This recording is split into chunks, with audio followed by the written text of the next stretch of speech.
আপনারা দেখেন নাই বাংলাদেশের জাতীয় সংসদে কিছু সংসদ সদস্য আলহামদুলিল্লাহ দাড়িওয়ালা টুপিওয়ালা ঢুকছে, কথা কয় না? ঢুকছে না ঢুকে নাই? কিছু ঢুকছে। এর ভিতরে একজন বাংলাদেশ খেলাফত মজলিসের আল্লামা মামুনুল হকের রিকশা প্রতীকের একজন সংসদ সদস্য হানজালা, মাদারীপুর এক।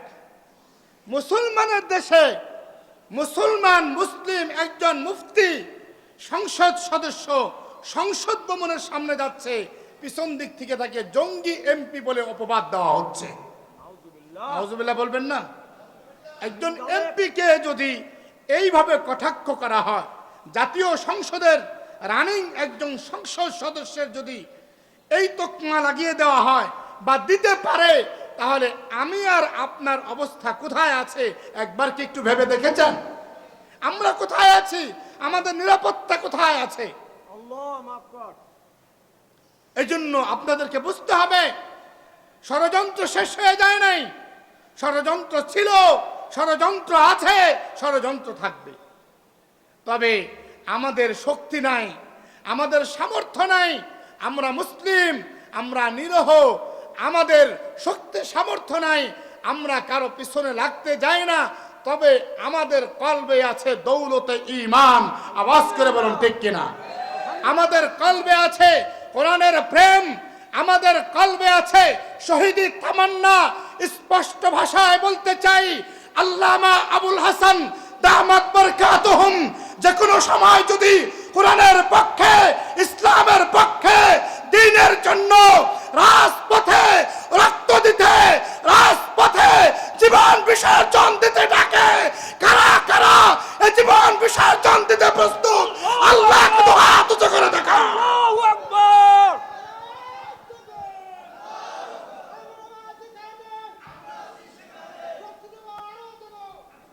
আমার ভাইয়েরা, আমাদের অ্যাটম বোম নাই, আমাদের অস্ত্র নাই, আমরা নিরহ, আমরা সাবলীলভাবে সুন্দরভাবে পৃথিবীর মানচিত্রে বসবাস করতে চাই।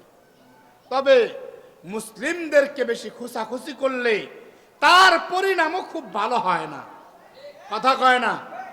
মুসলিমদেরকে শান্ত মস্তিষ্কের এ জাতিকে যদি খেপিয়ে তোলা হয়, তাহলে কি হয় তার কিছুটা নমুনা ইতিমধ্যে ডোনাল্ড ট্রাম্প টের পাচ্ছে। কথা বলেন ঠিক কিনা? এক লোক গেছে চিড়িয়াখানায় বাঘ দেখার জন্য। কি দেখার জন্য? আরে কথা বলেন না কেন আপনারা? এক লোক চিড়িয়াখানায় গেছে বাঘ দেখার জন্য।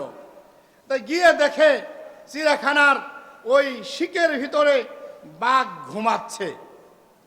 তো স্বাভাবিকভাবেই যেই জাতির যেই গুণ, বুড়া মানুষ গেছে বাঘ দেখতে, মনের ভিতরে একটা আকাঙ্ক্ষা, যাব, বাঘ বড় বড় করে তাকাবে, বাঘ আমাকে খাইতে আসবে, ধরতে আসবে।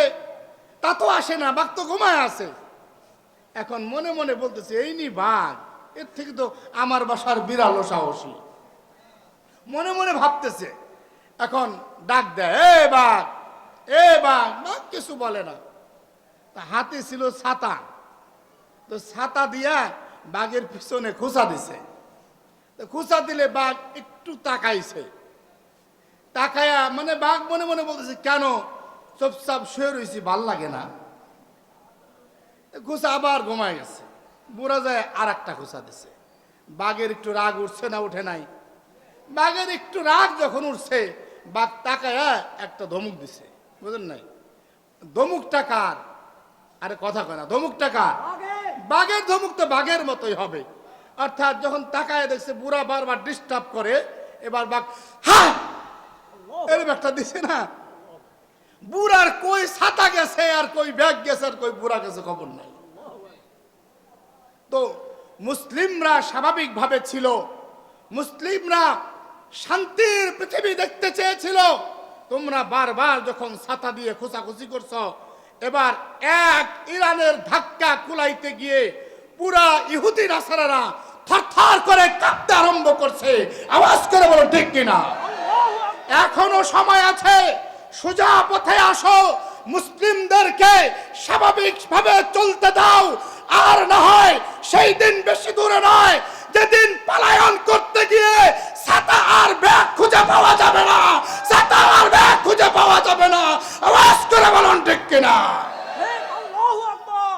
আমার ভাইয়েরা, বারবার প্রমাণিত হচ্ছে মুসলমানদেরকে স্বাভাবিকভাবে ওয়াজ মাহফিলটাও করতে দেয় না।